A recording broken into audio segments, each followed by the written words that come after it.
خوب د انساني بدن بنیادی ضرورت دی. د شپې وختي سملاستل د صحت لپاره مفید دي او ضروری هم دي.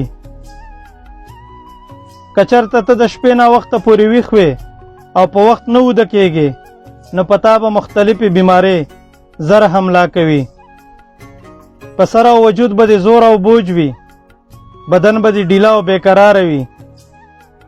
جسمانی نقصانات یې نور هم سیوا دي، خو دیني یې دغه دي چې ناوخته ویده شې نو ناوخته به پاڅېږې. د سحر مونځ او دغسې نور عبادات به درنه پاتې وي. کار او روزګار ته به مو هم لا ماته وي او ډډې به مو نه لګي.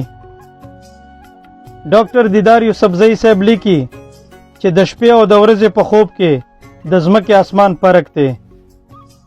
د ورځې 8 غنټې خوب د شپې د 8 غنټو متبادل نشي جوړېدی. انسان په طبیعي لحاظ داسې جوړ دی چې د بیټري هر 8 غنټې پس چارج کول غواړي.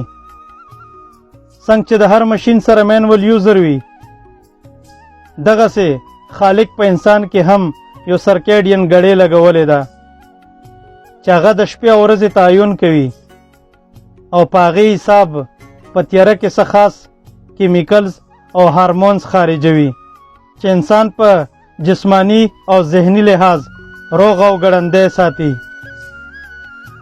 د شپې په ځای د ورځې خوب په جسمانی لحاظ د بلډ پریشر، د زړه بیماری او پالج هم پیدا کولی شي او په ذهني توګه د ډپریشن سبب کېدی شي. د دې سره د فوکس او فیصلې قوت د 13 نه 40% کموي. بعضې خلک دا وایي چې زه د ورځې په خوب هم د پلانی نه ښیم، خو دغه خلک د دې خبرې ادراک نشي لګولی چې خالق د دوی ذهني او جسمانی پوټنشل د دې نه هم 13% زیات پیدا کړی دی چې دوی یې ضایع کوي. که د شپې ډیوټي مجبوري وي نو د زیاتو نه زیات میاشت پس دمه پکار ده او خپله ډیوټي د شپې نه ورځې ته راړول پکار ده.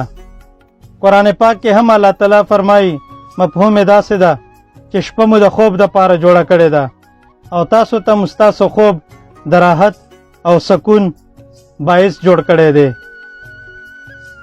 نو باید چې موږ په وخت د شپې ویده شو، هسې بې ځایه شپې نه روڼوو.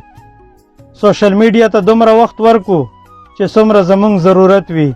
هسې له 7 غنټې په دې خرابې نه کو او د خپل صحت خیال وساتو. ګرانو ملګرو، که ویډیو مو خوښه شوې وي نو لایک او د ملګرو سره شیر کړئ او یوټیوب چینل مې خامخا سبسکرایب کړئ. خوشحاله اوسئ.